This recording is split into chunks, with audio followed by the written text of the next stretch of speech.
When my grandma passed, I didn't expect gold bars or antique diamonds. But I did expect the promise she made would be kept. She always said, "When I'm gone, I want you to finish that degree. No more putting your dreams on hold for this family."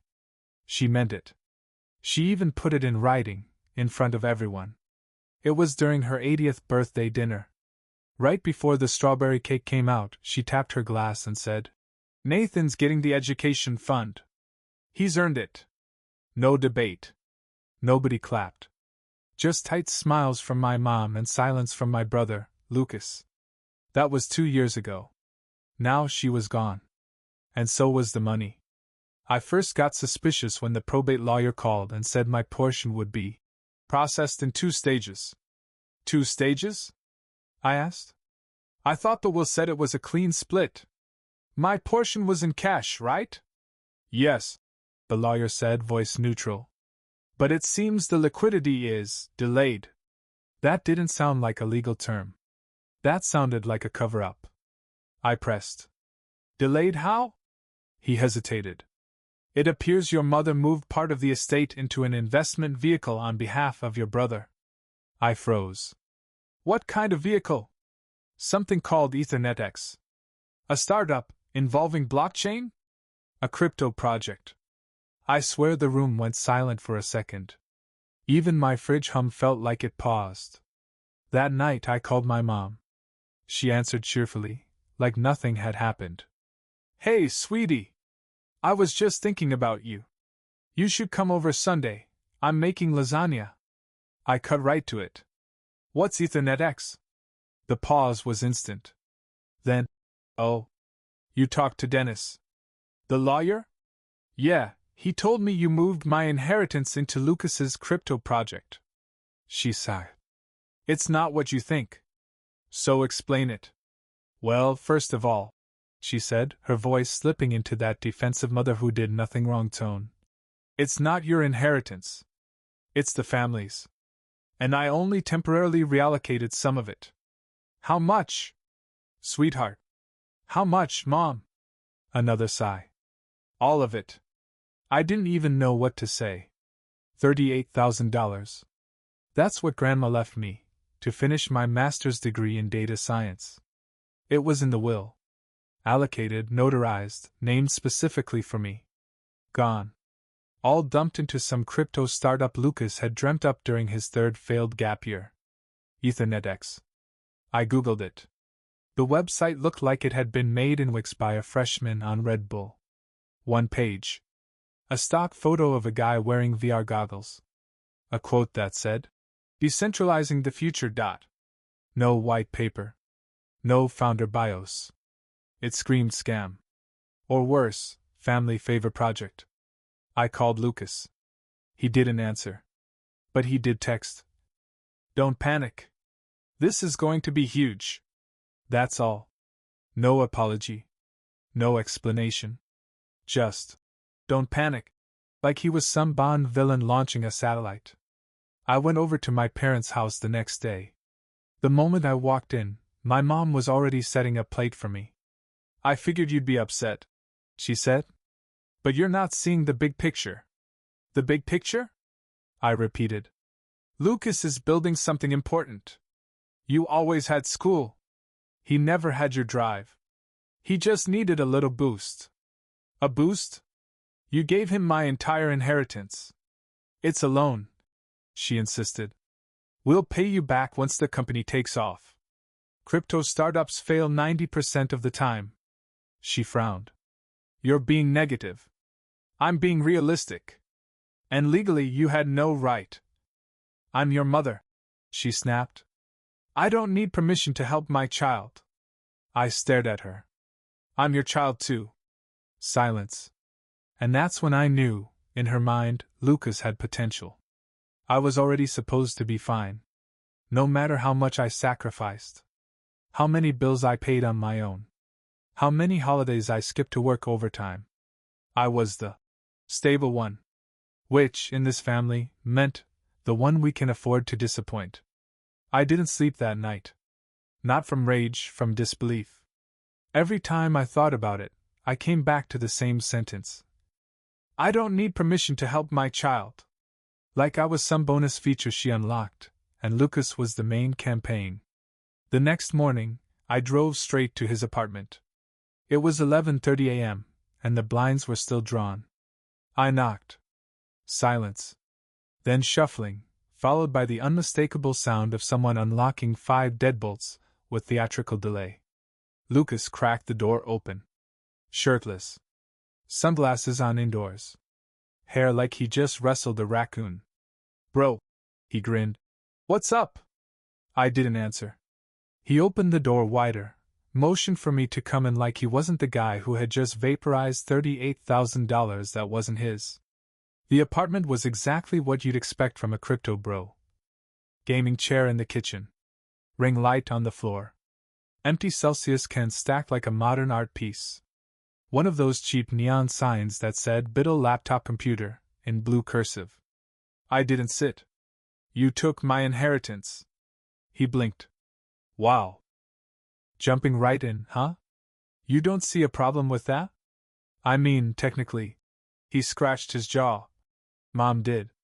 I just pitched the opportunity. I stared at him. I needed seed funding. He continued, as if I were some angel investor he'd been nurturing. It's not like I spend it. It's being deployed. We're tokenizing a smart contract protocol for asset-free wallet access. Totally automated. No middleman. What does that mean? I snapped. He looked confused. It's the future, bro. No. It's buzzwords you heard on YouTube. He sighed like I was the problem. It's not personal. You've got a job, savings. You're doing fine. This was just sitting there. It wasn't just sitting there. It was mine. It was for my degree. Grandma left it to me specifically. He held up his hands. Dude. Relax. When the coin drops, you'll be fine. I'll cut you in. I don't want a cut. I said. I want what's mine. Well, he shrugged. You should have gotten it before Mom put it to work. That was it. No guilt. No sorry. No sense of boundaries. To Lucas, I was an obstacle. Not a brother. Just someone who accidentally owned something he wanted. I left without another word. 2 hours later, I was back at my apartment, sitting at my desk, opening Grandma's will again. There it was, in black and white. $38,000 shall be set aside in cash for the continued education of Nathan Rivera. There was no room for interpretation. No wiggle language. No, subject to discretion. It was mine. And Mom gave it away like it was a Macy's coupon. I called the probate lawyer again. Dennis sounded tired. Look, Nathan, I understand your frustration. But unless you're willing to challenge your mother legally, I might. A beat. That would put you in direct opposition to her role as executor. Are you prepared for that? Yes. I wasn't before. But now? Yes. I hung up and opened a new doc on my desktop. Timeline of events. March, Grandma passes. April, we'll read. $38,000 named to me.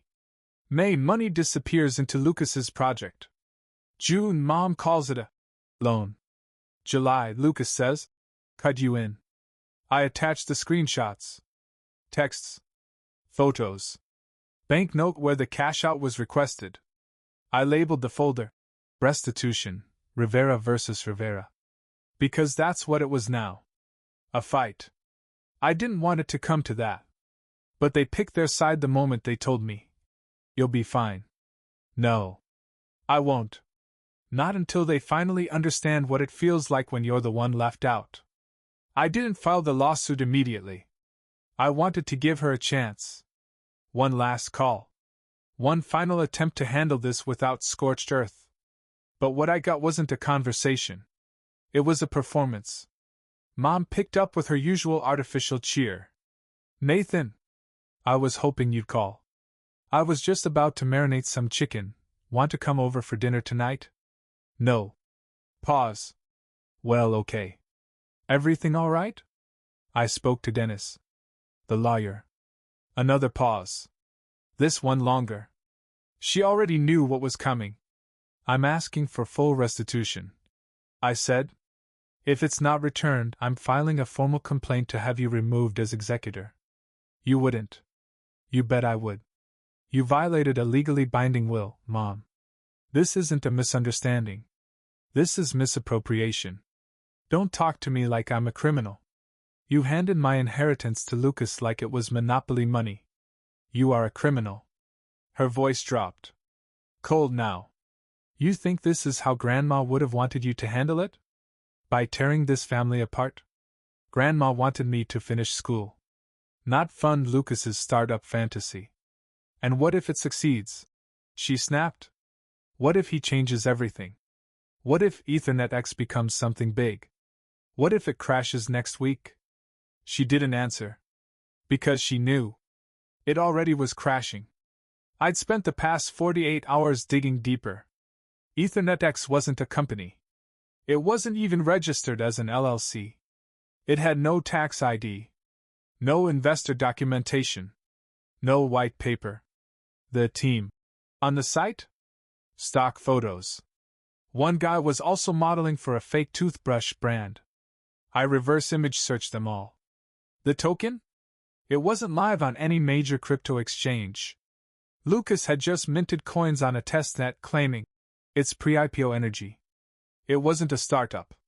It was a PowerPoint with a domain name, and $38,000 of my future propping it up. The next day, I served the papers. Quietly. No social media. No warning. I dropped them off with Dennis, who sent them through the official channel. The motion removed Sarah Rivera as executor of the estate due to breach of fiduciary duty. A week later, the backlash arrived. It started with a family group chat message from Aunt Linda. Nathan, what are you doing? Suing your own mother? Have you lost your mind? Then my uncle chimed in. I always knew you were a little uptight, but this is beyond selfish. Even my cousin Jessica jumped in. You're traumatizing your mother. Over what, money? It's not like you're poor. That one made me laugh. I'd been eating freezer pasta for 2 months. But sure. Let's talk about who's poor. My dad, who had been quiet through all of it, finally called me late one night. He didn't sound angry. Just tired. I don't know what to say, he admitted. You don't have to pick sides, I said. But you need to understand this wasn't just a mistake. It was a choice.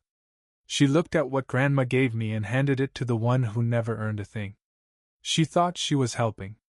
She didn't ask if I needed help. She just assumed I didn't. He let out a breath. She's not the only one who assumed that, he said quietly. That hit harder than I expected. The hearing date was set. A probate judge would decide if my mom's actions were a violation of her duty. Lucas posted a story on Instagram that day with the caption, Some people can't stand watching you rise. It's always the closest ones. Victory hand # build in silence. I almost messaged him back. But I realized he was right. I was watching him rise on my foundation. But not for long. The probate courtroom was smaller than I imagined. Not some grand stage. Just a rectangular room with bad lighting, a sleepy clerk, and that distinct, we don't care about your family drama energy. Mom sat across from me at the other table, flanked by a lawyer she probably couldn't afford without touching the remainder of the estate. Lucas wasn't even there. Too busy, grinding Web3 architecture. Or whatever excuse he came up with. I wasn't nervous. I was angry. And that tends to make me focused. Judge Harris was a middle-aged woman with half glasses and no tolerance for nonsense. She read over the initial complaint, clicked her pen once, and asked Mom's lawyer the simplest possible question. Why was the cash bequeathed to the plaintiff diverted to another individual? Her lawyer gave the usual. Mrs. Rivera acted in good faith and believed the funds would serve the family's best interests as a whole. Harris raised an eyebrow. That's not what the will says. He nodded, deflecting like a seasoned pro. The will provides for Nathan's education, yes, but Mrs. Rivera interpreted that to include long-term financial opportunities that would ultimately support his future. I almost laughed. Then it was my turn. I passed up the documentation, the will, the original fund statement, and the account transfer dated just 2 weeks after Grandma's funeral. Judge Harris took her time reading it. Then she looked up. Mr. Rivera, why do you believe your mother chose your brother over you? The courtroom went still. I looked right at her, then over at Mom. Because she always does. Silence. My lawyer shifted in his chair, probably wishing I'd said something more tactical. But Harris didn't blink. She just nodded and said, "Continue." I did. I told her about the fund. The promise. The celebration where Grandma told everyone what she intended, and how no one clapped. I explained how I worked while Lucas drifted. How I studied while he spiraled through cryptomanias and startup buzzwords. How I never asked for more than what was promised, and how even that was taken. I didn't cry. But Mom did. Or pretended to. She dabbed at her eyes with a tissue. Her lawyer put a hand on her arm. She never looked at me once. When it was over, the judge didn't even take a recess. She ruled on the spot. Executor duties include loyalty to the wishes of the deceased. That duty was violated. I'm removing Mrs. Rivera as executor and ordering an audit of the remaining estate. The $38,000 in question is to be restored or accounted for. Mom gasped. I didn't smile. Not yet. Because I knew the money wasn't coming back. Not from her. Not from Lucas. But at least now, I could go after it legally. As we left the courtroom, Mom brushed past me. She didn't say a word. But a few hours later, I got a text. Are you happy now? You broke this family. I stared at it. Didn't reply. Then, 20 minutes later, another message came in. This one from my aunt. I was going through some of your grandma's things and found this. Thought you should have it. Attached was a photo of a sealed envelope. The handwriting was unmistakable. Grandma's. The label said. For Nathan. Only after I'm gone. 2 days later, it arrived at my apartment. Delivered by hand. I opened it with shaking fingers. Inside was a single sheet of paper. Handwritten. Folded twice. It said, If you're reading this, I guess your mom tried to redistribute the funds like she always threatened. Don't let her guilt you. You earned that money 10 times over. I only wish I could have done more. Check the back of the green photo album. It's not much. But it's yours. Love you always. Grandma. I ran to my bookshelf. Pulled out the photo album she'd given me at 25. Flipped to the back panel. There, taped inside? A check. $7,500. Dated 6 months before she passed. Memo. Plan B, just in case. That was her. Always prepared. Always one step ahead of the nonsense. And for the first time in weeks, I let myself cry. Not from sadness. But from finally being seen. The $7,500 check was a miracle, not because of the money, but the message behind it. Grandma knew. She knew they'd try something. That the redistribution wouldn't stop once she was gone. She couldn't stop it, but she prepared for it. That told me everything. But apparently, I wasn't the only one who'd gotten a wake-up call that week. Because Lucas finally resurfaced. He called me on a Tuesday afternoon, block number. I almost declined, but curiosity got the better of me. Hey, he said, as if we hadn't been living in a family civil war for the past 2 months. What do you want? I asked. Just to talk. Clear the air. Unless the words you're about to say are here's the check, don't bother. A pause. Then, I've got an offer. I almost hung up. But he rushed in, fast, like a desperate salesman. Listen. I know you're pissed. But EthernetX is this close to breaking out. We're in talks with a guy who used to work with an exchange. He says we just need one more dev to finish the MVP. I laughed. You think I'm going to code your scam now? No, man, I'm offering you equity. That stopped me. I'll give you 5%. Founding equity. You keep the check Grandma left. We call it even. Even. Like that word meant anything after what he'd done. I didn't yell. I didn't swear. I didn't even raise my voice. I just said, "You're offering me part of a company that isn't registered, isn't profitable, and doesn't have a working product. It will. You're offering equity in something that you stole money to build. You think that buys back the years I put my life on hold while you failed upward?" He went quiet. "I'm not your investor, Lucas. I'm your brother. And you lost me the second you decided your pitch deck mattered more than my future." Click. I hung up. The next day, I went back to the photo album, not for the check, but the memories. It was full of handwritten notes Grandma had scribbled beside photos. One caught my eye. A photo of me at 18, holding a certificate from my first software bootcamp. Beneath it, she'd written, "He's going to build something real. I just know it." Those words hit different now. I flipped to the front cover, and noticed something odd. The inside edge had a split seam. Like something had once been slipped inside. I pried it open carefully. And found a folded receipt, from a storage unit. Paid in full for 5 years. Under my name. I blinked. The address was only 20 minutes away. I drove straight there. Tiny facility. Faded paint.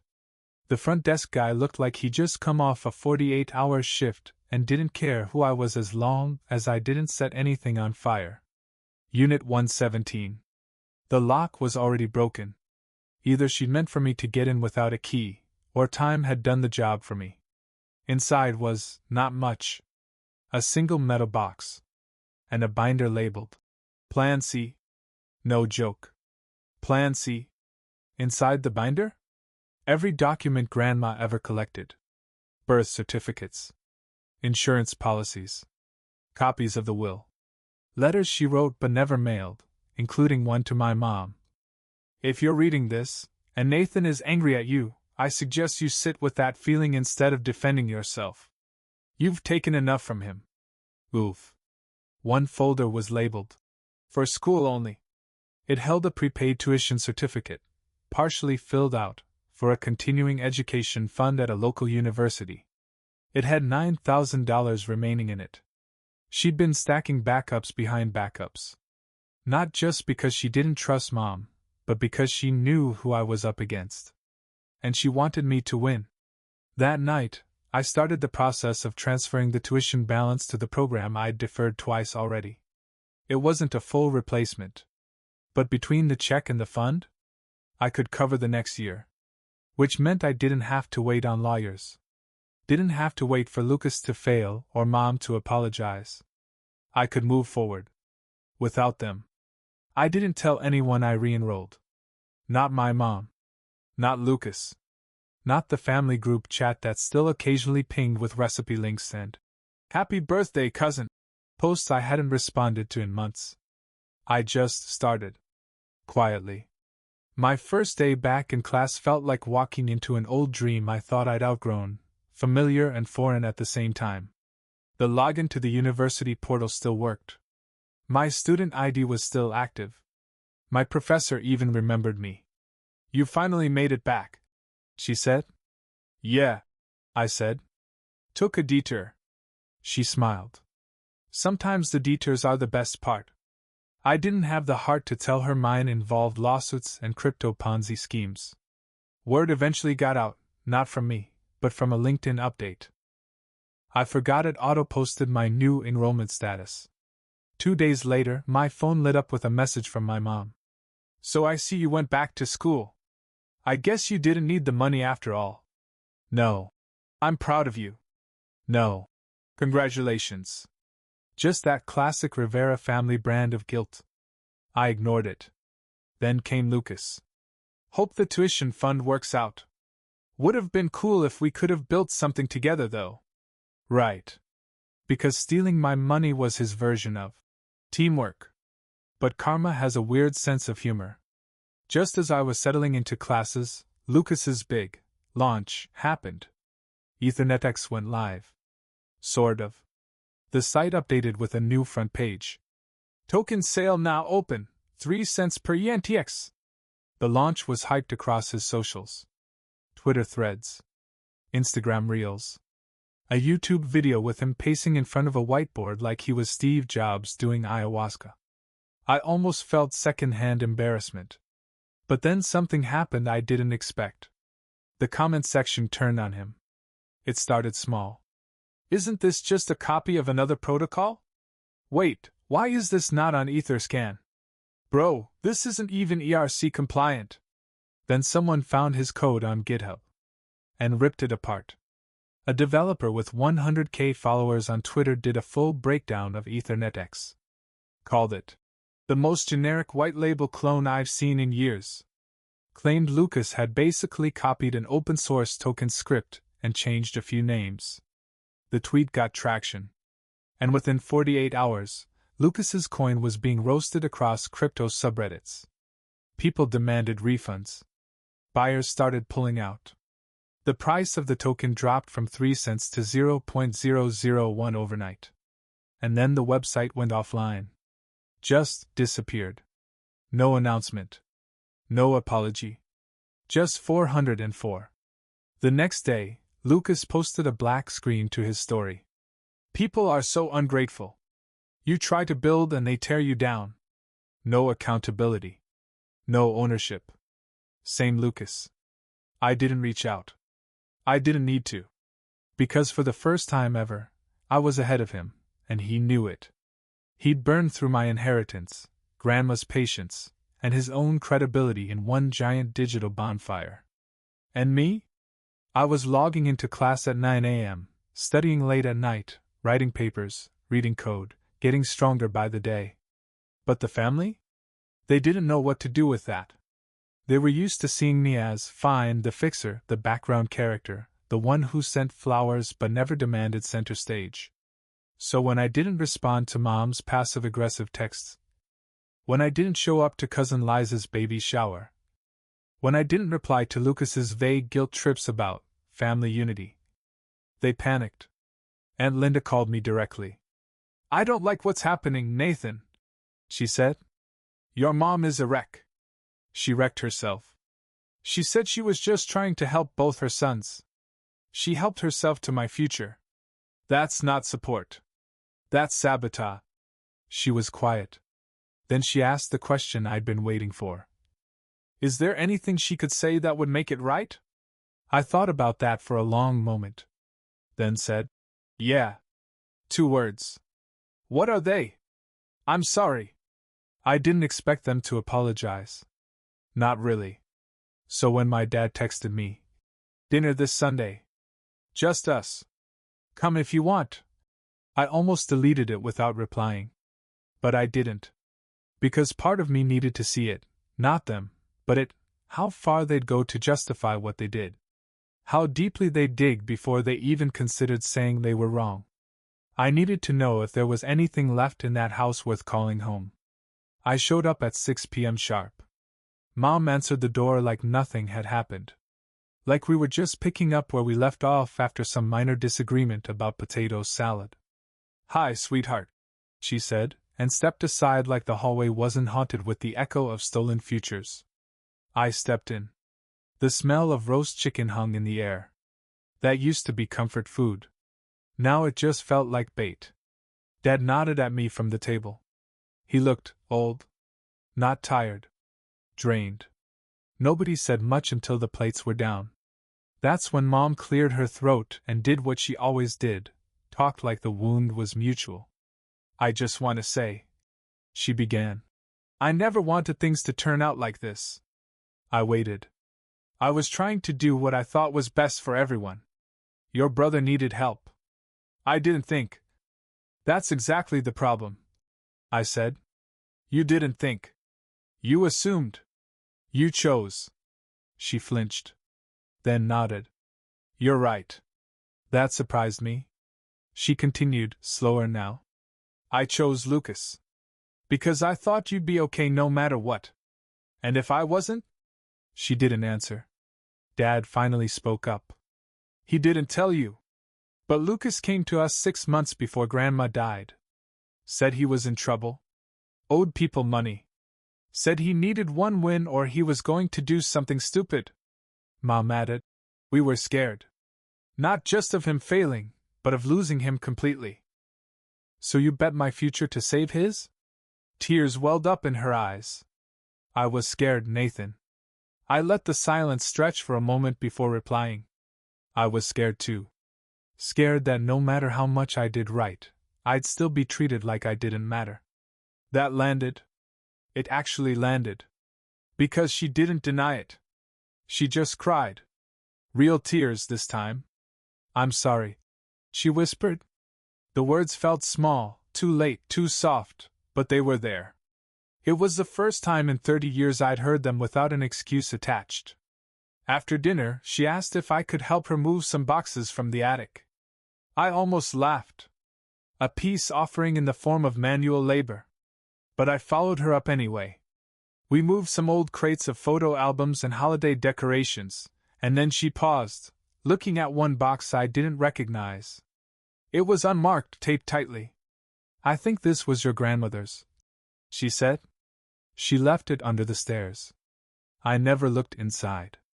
I opened it. Inside was an old quilt, a weathered recipe book, and at the very bottom, a flash drive. Just a tiny black USB stick taped inside a notebook labeled Legacy, for whoever actually earned it. My mom blinked. I've never seen that before. I pocketed it. That night, back in my apartment, I plugged it in. It was encrypted, of course. But Grandma wasn't subtle. The password was my birthday. Inside was a single folder titled, Nathan, read me when it's real. Inside that was a PDF, a scanned handwritten document titled Addendum to Will, and a short video file. The addendum? A separate letter to Dennis, the probate lawyer, naming me as the alternate executor if Mom was found unfit. She'd seen it coming. She'd built in a parachute. I opened the video. It was grainy. Just Grandma, sitting in her favorite floral armchair, a cup of tea on the table beside her. Nathan, she said, smiling. If you're watching this, I assume things got messy. She took a sip of tea. Don't let guilt win. Don't let them shrink you because you're reliable. You've always been the one who showed up. Who carried more than his share. And if they couldn't see that, I'm sorry. But I did. She leaned forward. You're not the backup plan. You're the one I trust to finish what I started. Then she winked. Now go build something. Something real. The video ended. And I sat there, alone, blinking through tears, realizing for the first time in my life that I wasn't crazy. I wasn't selfish. I wasn't wrong. I was right. And she knew it all along. I waited a week before sending the flash drive to Dennis. Didn't explain it.